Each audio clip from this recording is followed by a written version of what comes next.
嚟自端傳媒編輯部，呢一度係端文，我係 Sherry 陳婉容。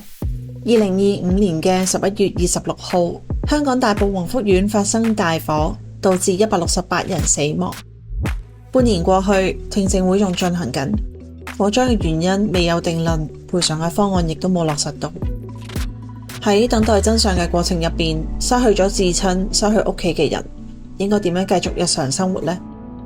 佢哋或者都消化緊親人離難嘅悲痛，或者新屋被燒，但係都仲要苦苦支撐家庭。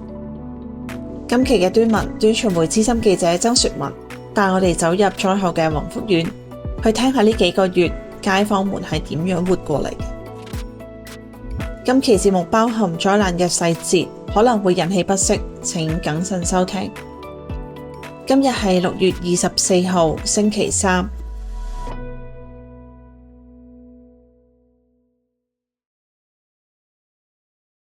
Sonia 你好啊，歡迎返嚟端文。今年2月啦，就係宏福苑大火發生嘅3個月之後，你曾經喺端文同我哋分享過一啲等待安置嘅大埔居民嘅故仔。咁轉眼又過咗幾個月啦，宏福苑大火嘅聽證會咧都開咗好幾輪。聽證會一方面就追問緊火災點解會發生啦，責任到底喺邊度，但係另一方面對好多居民啊同埋遇難者嘅家屬嚟講，即係生活其實仲繼續緊啦，係唔會等調查結果出嚟。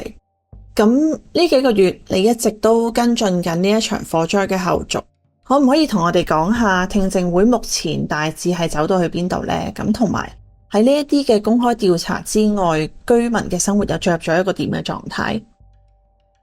宏福苑大火嘅聽證會主要嘅職責就係釐清火災嘅成因同埋追究相關嘅責任。由大火發生去到而家已經舉辦咗4輪聽證會，調查嘅方向已經逐漸清晰，但最終嘅調查結果幾時公佈仲未有時間表，所以對好多遇難者家屬嚟講，呢個意味住喺賠償同埋追責呢條路上，佢哋仲有好長嘅路要行。咁第一輪嘅聽證會你係咪喺現場呢？咁現場嘅氛圍其實係點嘅呢？係啊，我係喺現場嘅。咁第一場聽證會就喺3月19號喺中環香港大會堂隔籬嘅展城館召開。咁嗰一日我就提前去到銅鑼灣中央圖書館嘅一個轉播點啦。我坐喺會場嘅中間，觀察同場嘅宏福苑居民反應。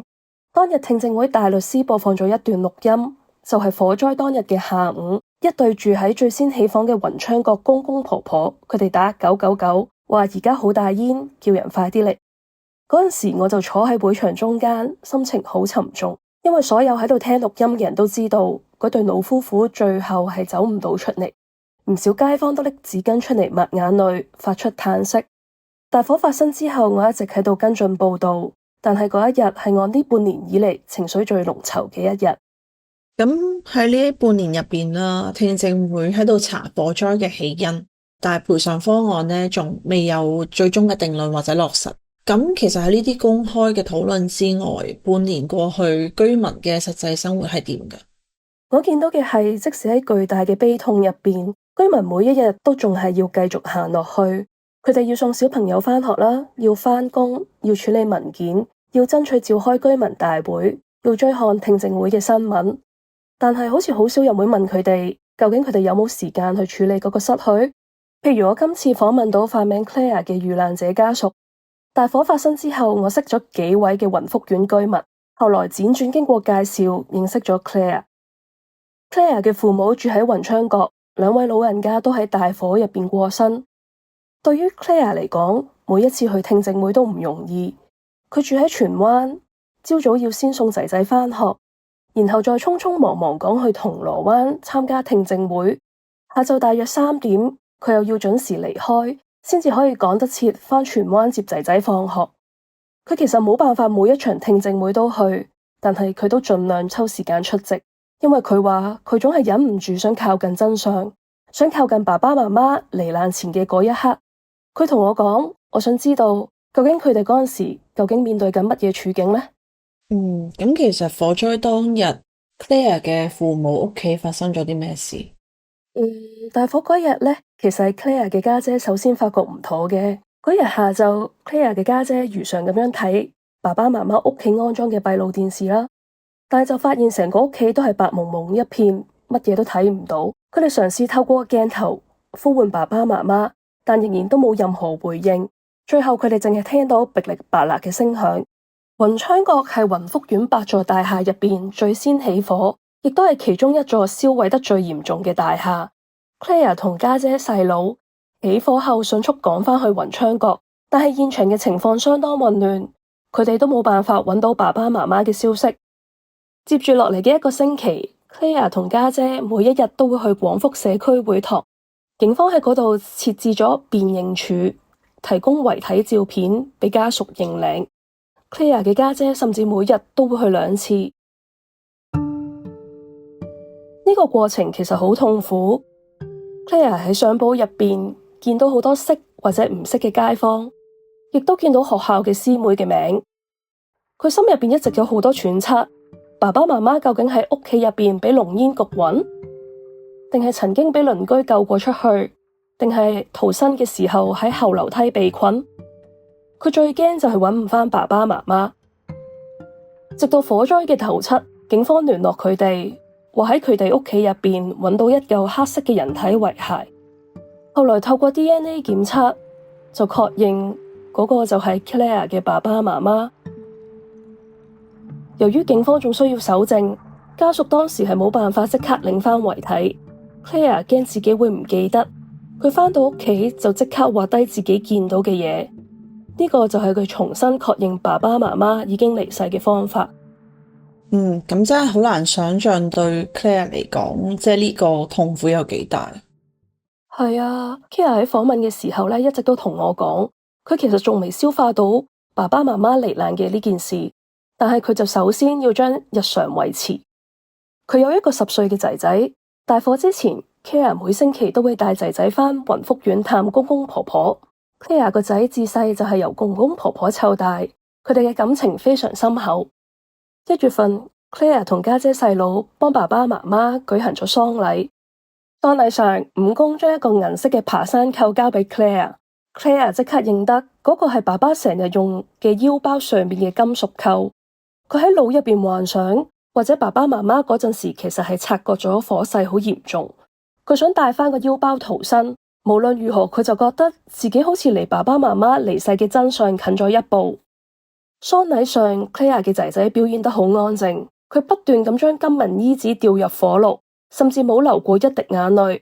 後來仔仔就話俾 Claire 知，佢聽講燒多啲衣紙，公公婆婆就會有錢，可以喺嗰邊住大屋。直到火葬場嘅員工撳下火葬掣，嗰一刻小朋友先至會崩潰大哭。咁 Claire 其實係點樣同仔仔講呢一場火災呢？尤其聽證會一路都進行緊啦，小朋友其實都會接觸到呢啲新聞嘅。係啊，但係咧 Claire 其實從來都冇主動同仔仔解釋聽證會嘅新聞，因為佢唔想小朋友一直都諗住火災呢件事。佢亦都好怕仔仔會對呢個世界產生怨恨，但係小朋友其實係知道㗎。Claire 嘅仔仔有時候經過便利店，佢見到雲福苑聽證會嘅報紙頭版，佢都會停低睇，然後佢就會問媽媽：你知唔知大火嘅成因係乜嘢啊？ Claire 嘅仔仔亦都會同佢講，唔可以俾公公婆婆就咁就死咗，而壞人繼續喺呢個世界逍遙法外。身為媽媽，佢唔想仔仔嘅心入邊產生怨恨，但係身為女兒，佢自己其實都冇辦法排解心入邊嘅憤怒。佢覺得爸爸媽媽明明係善良嘅人，但係點解最後會得到咁樣嘅結局呢？所以有陣時小朋友講嘅呢啲說話，反而好似替佢講咗一啲佢唔敢講，亦都唔知點樣講出口嘅憤怒。同你講呢啲嘢嘅時候啦 ，Claire 嘅狀態其實係點噶？訪問嘅時候咧，其實 Claire 一直都冇停止過喊。我後來先至知道咧，原來做訪問係佢大火之後為數唔多真正可以放鬆喊出嚟嘅時候。因為佢10歲嘅仔仔一直都喺佢身邊，佢冇辦法一個人咁樣喊。平時只有喺夜晚就嚟瞓着之前 ，Claire 會合埋眼，爸爸媽媽嘅面孔咧就會浮現喺佢腦海入邊。佢成日為咗唔想喊就即刻擘大眼，但係眼淚其實已經忍唔住流咗落嚟。有時候仔仔都會察覺到，主動伸手抹去佢嘅眼淚，然之後兩個人一齊攬住咁樣瞓。佢講呢啲嘅時候咧，我就坐喺佢對面。其實我都真係唔知可以講啲乜嘢。呢個屋企承載咗 Claire 一家好多珍貴嘅回憶。Claire 嘅爸爸媽媽喺佢好細嘅時候就買咗雲昌閣嘅單位，子弟三人喺呢度一個一個咁樣長大成家。10年前 Claire 生咗仔仔，爸爸就喺護士手上接過啱啱出世嘅孫，一家人坐車返到雲昌閣。Claire 就喺嗰個屋企坐月休養，仔仔亦都喺嗰個屋企學識行路。只係邊個都估唔到，大火就咁樣帶走咗佢爸爸媽媽嘅生命。呢間養活咗3代人嘅屋企，亦都只剩下灰燼。去到而家 Claire 每一次去聽證會，佢都會帶住爸爸嘅爬山扣。距離喪禮已經過咗接近半年，嗰個爬山扣上面仍然有一股刺鼻嘅氣味。佢喺爬山扣嘅膠袋外面包咗仔仔最中意嘅 Pokemon 保鮮袋，再放入背囊。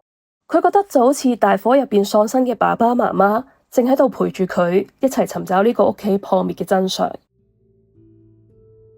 咁而家聽證會都繼續緊啦，調查結果亦都唔知幾時會公布。咁對 Claire 嚟講，佢最想要嘅係乜嘢？佢想要嘅係一個真相，亦都係一個交代。Claire 同我講，明明佢哋係唔應該死㗎，你如果做錯嘢，你係一定要接受嗰個責罰。如果唔係，佢哋就真係會死得不明不白。我哋稍後返嚟。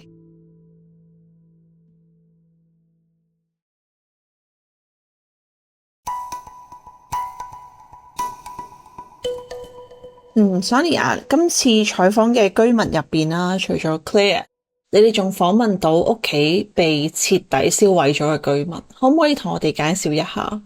今次我嘅同事慧君，佢訪問咗雲人閣嘅居民 Kenneth。Kenneth 同太太結婚之後，一直計劃喺大埔買樓，展開新生活。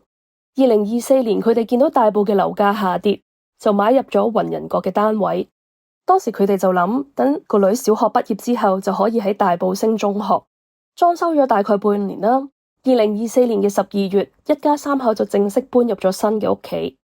咁即係話 Kenneth 一家人啦，係啱啱喺宏福苑 settle 啦。咁大火嗰日，佢哋喺邊度？嗰一日 Kenneth 其實就返緊工，佢喺手機上收到宏福苑起火嘅消息。一開始佢同許多居民一樣，以為火勢唔會波及到自己嘅單位，但係15分鐘之後，火勢越燒越烈。佢匆匆忙忙趕返大埔，但係去到現場，佢就只能企喺封鎖線外面睇。嗰陣時已經燒咗幾座大廈。佢打開咗屋企嘅 webcam，見到玻璃燒爆咗，火已經燒咗入屋，窗簾同梳化已經着咗火。佢話成個畫面都係火光。佢同太太喺附近嘅小學等消息，太太嘅情緒好激動，暈咗2次。嗰日個女放學之後就去咗嫲嫲屋企。平時嫲嫲接完孫女，通常都會帶佢返 Kenneth 屋企，但係嗰日咁啱個女要上興趣班，所以就直接留喺嫲嫲屋企，亦都因此避過一劫。咁真係好彩個人冇事啊！係啊，呢個亦都係 Kenneth 成日會講嘅一句說話。屋企俾火燒咗，但係人冇事就已經係好好彩。媽媽同阿女幸存，亦都係幸運。佢話自己成日都只可以咁樣安慰住自己，好彩人冇事。但係佢心入邊其實知道有一啲嘢喺佢哋一家3口嘅內心裂開咗，佢唔知道應該點樣修補。大火之後 Kenneth 一家人即係點算呢？佢哋點樣繼續生活啊？火災之後呢，其實有朋友借咗一個大埔嘅單位俾 Kenneth 一家3口暫住，咁樣呢，佢個女返學亦都會比較方便。Kenneth 好感激朋友嘅幫手。但係喺農曆新年嗰段時間，佢都唔敢貼揮春，亦都唔敢請親朋戚友嚟屋企拜年。佢話因為嗰度始終都唔係自己嘅地方，自己真正嘅家仲未嚟得及仔細經營，就已經冇咗。每一日坐車嘅時候 Kenneth 同個女都會經過雲福苑，見到燒黑咗嘅外牆，個女都會好唔開心。佢會話我哋屋企變得黑蚊蚊，燒燶咗啦。佢亦都曾經好嬲咁樣問爸爸，點解嗰啲人要食煙啊？點解要燒咗我屋企啊？係啊，其實小朋友識嘅嘢好多，咁大人又有好多嘢要顧住。係啊 Kenneth 覺得自己係一家之主，所以好多時候佢都冇辦法首先照顧自己嘅情緒，尤其是係人到中年，屋企有老有亂，佢要處理賠償，佢要諗下一步住喺邊度，同時亦都要繼續返工照顧太太同個女。今年2月，港府公布咗長遠安置方案，收購7棟受災大廈嘅業權。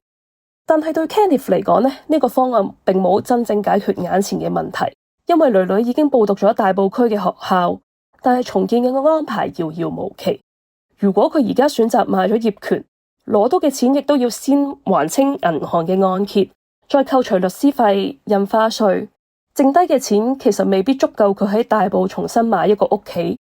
呢啲壓力慢慢就變得越嚟越沉重。後來佢就開始要定期見輔導員。佢發現自己逐漸對個女失去咗耐性，有陣時會因為一啲小小嘅事就煩躁。佢話我唔想我哋嘅關係轉差，或者佢會憎我、怕咗我。唉，我都覺得真係好難，即係唔單止係現實上或者財政上面臨嘅困境啦，其實人嘅情感亦都喺災難入邊被放大咗，跟住有好大嘅衝擊。冇人會預測到呢啲突如其來嘅變化。係啊，Kenneth 自己都會話，錢呢可以再賺過，屋都可以再買，但係囡囡由出世到而家嘅相啦，超聲波相，佢同太太嘅結婚相、結婚證書，呢啲充滿紀念價值嘅嘢，全部都冇晒。對於個女嚟講呢，佢冇咗嘅係玩具、圖書同埋衫，但係阿女最唔捨得呢，其實係一個冰雪奇緣嘅公仔。後來幼稚園校長買咗個一模一樣嘅公仔俾佢，佢攬住個公仔喊咗半個鐘。講到呢度嘅時候呢， Kenneth 自己都忍唔住喊，然後佢就話：我哋呢種唔開心嘅空虛感，唔知點樣可以實在咁表達俾你哋聽。我仲係住喺大埔，生活好似如常，但係我哋個心就少咗一啲嘢，我講唔出少咗啲乜嘢。屋企本來係每一個人最安全嘅窩，但係安全感一下子就俾人奪走咗。你可以想象，就係你某一日起身出門返工，突然之間屋苑發生大火，之後7個月你就冇得返屋企，長時間冇辦法拎返屋入邊嘅所有嘢。即使你人冇事，即使你個單位冇燒，即使你單位入邊嘅一切同埋業權都繼續係你嘅私有財產，無數嘅疑問、憤怒同難過糾纏，而你必須要如常生活，再去面對網絡上有組織嘅網軍質疑你，話你貪得無厭。嗰個 gap 就係一大堆災後嘅情感完全冇被梳理，而你必須理性咁作出一大堆決定。咁聽到呢度啦，即係覺得無論受災嘅程度係點樣，咁所有嘅居民都努力生存緊啦，咁佢哋都揾緊出路，咁但係佢哋都唔係好知未來究竟喺邊。冇錯，呢半年呢，我採訪過好多個居民，其實佢哋都有類似嘅情況，生活好似要繼續，但係佢哋嘅內心都好似冇咗一部分咁樣。我採訪雲志國嘅居民阿文，佢話呢，佢哋係一班被大火燒到對成個世界失去咗信心嘅人，根本唔知道未來會係點。阿文嘅媽媽喺雲福苑住咗42年，佢從來都冇搬過屋。2024年阿文嘅爸爸過身之後，呢個屋企就係媽媽對丈夫嘅最後思念。對於阿文嘅媽媽嚟講，離開雲福苑就好似要佢再一次離開丈夫咁樣。阿文住緊嗰棟係雲福苑8棟大廈唯一一棟冇被燒到嘅。即使係咁，佢哋亦都只有2次機會返過屋企。阿文同細佬匆忙之間就只係拎咗部分嘅財物、證件同冬天嘅衫就匆匆離去。轉眼就到夏天，雲志國仍然被圍封，成棟大廈嘅居民仍然有家歸不得。政府最初估算雲志國嘅居民大概3到4個月就可以返屋企，但係而家最新嘅估算係要9個月。不斷延後嘅回家日子，令到阿文在內嘅雲志國居民，佢哋嘅計劃不斷被打亂。咁阿文一家人呢，佢哋而家嘅生活嘅狀況係點嘅呢？雲志國嘅居民又應該何去何從？大火之後呢，阿文借宿喺朋友屋企。70幾歲嘅媽媽同細佬呢，而家就住喺洪水橋嘅安置房屋。收工之後，只要有時間，阿文就會搭1個半鐘車去洪水橋。雲志國嘅業權問題，最初需要過半嘅業主同意先至能夠推進，但係阿文嗰陣時就話喺資訊咁缺乏嘅情況之下，其實佢冇辦法輕易決定。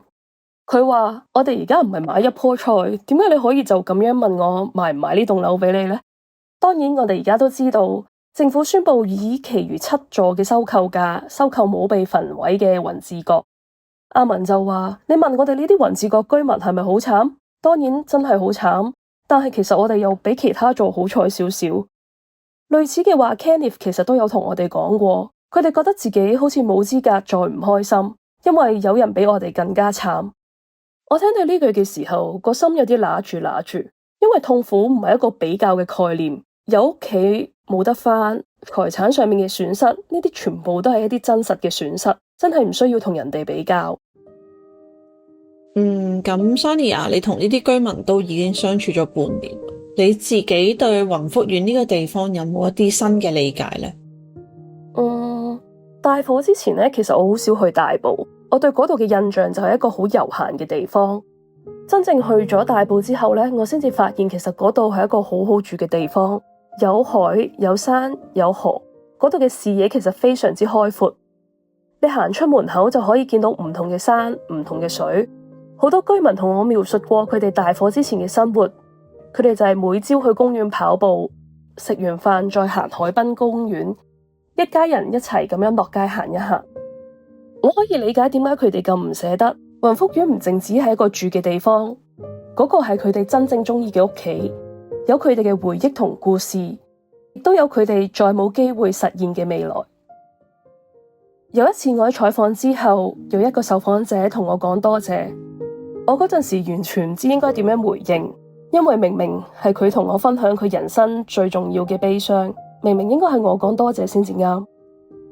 但係佢話仲有媒體願意聽佢哋講故事，佢已經覺得好好啦，因為佢哋總係好擔心呢場大火會慢慢俾人忘記。我只好盡力寫低呢啲居民嘅故仔，呢個就係我唯一可以做嘅事啦。我記得1月份我報道嘅大埔故事，被大火終止的3代人安居夢，嗰篇文章發佈之後，有讀者留言，佢話希望大埔嘅傷痛不會永存，希望街坊鄰居們不會失去他們的海景。無奈而家我哋都知道，成個屋苑嘅人終將失去佢哋心愛嘅海景。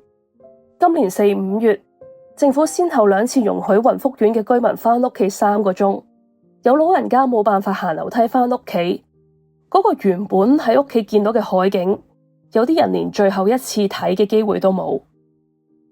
我最近有一種感覺，或者最後雲福苑大火嘅問責同公道，會好似2012年嘅南丫海難一樣，需要經年嘅調查仍然未完結。身為記者，我自然知道新聞嘅週期係會完結，社會對雲福苑關注嘅熱度必然會下降。新聞版面上可以見到嘅雲福苑故事，亦都注定越嚟越少。如果南丫海難嘅死因研訊裁決要13年，放喺雲福苑，可能就係而家80幾歲嘅老街坊，亦都未必等到真相嘅來臨。但我都係希望我哋可以陪佢哋爭取一個應有嘅真相，持續咁去追問呢168個人必須要咁樣死去嘅原因。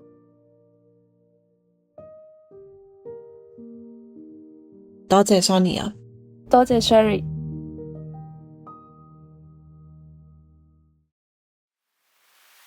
今期節目由陳婉容主持，前影製作，陳麗雅編輯，剪輯同聲音設計係黃百維以及江河媒體工作室 Alexan、Waven。歡迎你喺 YouTube 收聽端文，可以喺節目下方嘅評論區隨時發表你嘅諗法，參與討論。亦都歡迎你喺 Apple Podcast 或者 Spotify 幫我哋評分。如果你鍾意端文，歡迎你成為端傳媒嘅訂閱會員，支持華文世界不可或缺嘅深度報道同多元聲音。同時亦都歡迎你追蹤端傳媒嘅社媒平台，掌握更多同我哋息息相關、有價值嘅新聞，同我哋緊密連結。喺節目嘅資訊欄位可以揾到相關嘅訂閱資訊。以上就係今日嘅端文，我係 Sherry 陳婉容，我哋下次見。